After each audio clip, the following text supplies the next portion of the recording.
야, 너 혹시 1997년 이태원 기억나? 지금이랑은 분위기가 완전히 달랐어. 미군 부대가 바로 옆이라 외국인도 많고 뭔가 자유로우면서도 위험한 느낌이 감돌던 곳이었지. 그해 4월 3일 밤, 대학생이었던 조준필 씨는 여자친구랑 데이트를 하러 왔어.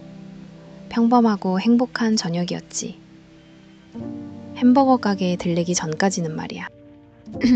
화장실 좀 다녀올게. 그게 여자친구가 들은 마지막 말이었어. 잠시 후 화장실에서는 끔찍한 비명 소리도 다툼 소리도 들리지 않았어. 그냥 침묵뿐이었지. 그런데 화장실 문이 열리고 발견된 건 차마 말로 설명할 수 없을 만큼 처참한 현장이었어. 22살 청년이 차가운 타일 바닥에 쓰러져 있었던 거야. 현장엔 목격자도 없었고 CCTV도 없었어. 딱 하나, 화장실에서 급하게 뛰쳐나온 2명의 10대 소년들이 있었지. 아서 패터슨, 그리고 에드워드 리. 미군 범죄수사대 CID가 이들을 잡았어. 근데 둘 다 상태가 가관이야. 온몸이 뭔가로 붉게 물들어 있었거든. 누가 봐도 이 둘 중 한 명이 범인인 건 확실해. 근데 말이야, 둘의 진술이 완전히 엇갈려. 에드워드는 패터슨이 찔렀다고 하고 패터슨은 에드워드가 찔렀다고 해. 서로가 서로를 목격자라고 주장하는 기막힌 상황이 벌어진 거야. 자, 여기서 검찰의 딜레마가 시작돼. 둘 다 한국말이 서툰 교포들이야. 거짓말 탐지기? 둘 다 통과 실패. 결정적인 물증인 흉기는 미군 영내 하수구에서 발견됐는데 그건 패터슨 거였어.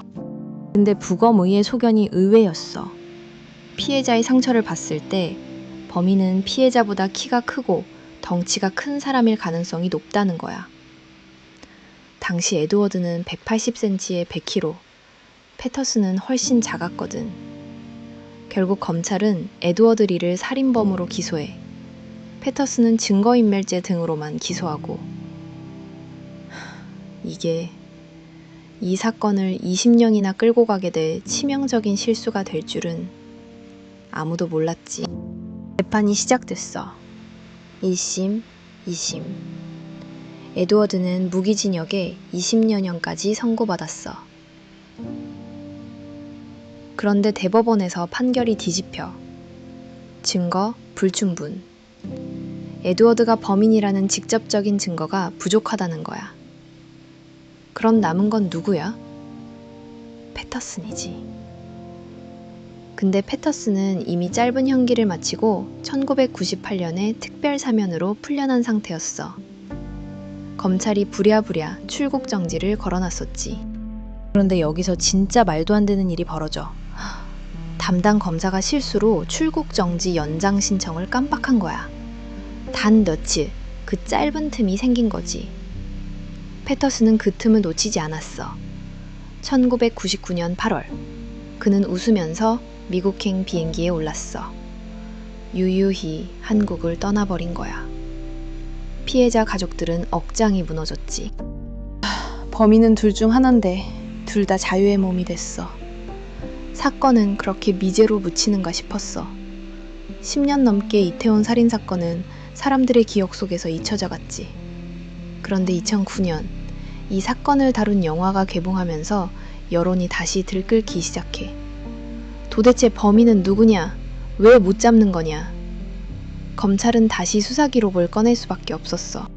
이번엔 최첨단 과학 수사 기법이 동원됐어. 바로 혈흔 형태 분석. 당시 화장실에 묻어있던 피의 흔적을 3D로 시뮬레이션 해본 거야. 결과는 충격적이었어. 피는 피해자의 오른쪽 목에서 솟구쳤고 범인은 온몸에 피를 뒤집었을 수밖에 없는 위치에 있었어.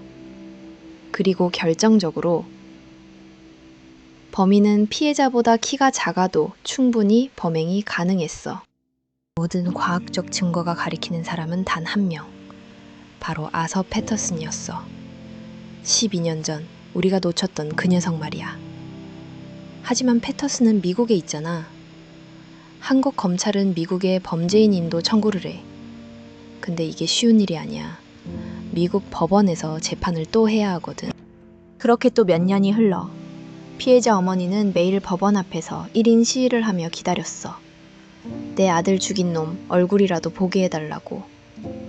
드디어 2015년 9월, 사건 발생 18년 만에 패터슨이 인천공항 입국장에 모습을 드러냈어.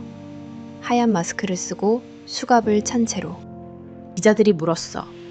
살인 혐의 인정합니까? 패터슨은 뭐라고 했을까? 아니요, 난 안 했어요. 여전히 에드워드가 범인입니다.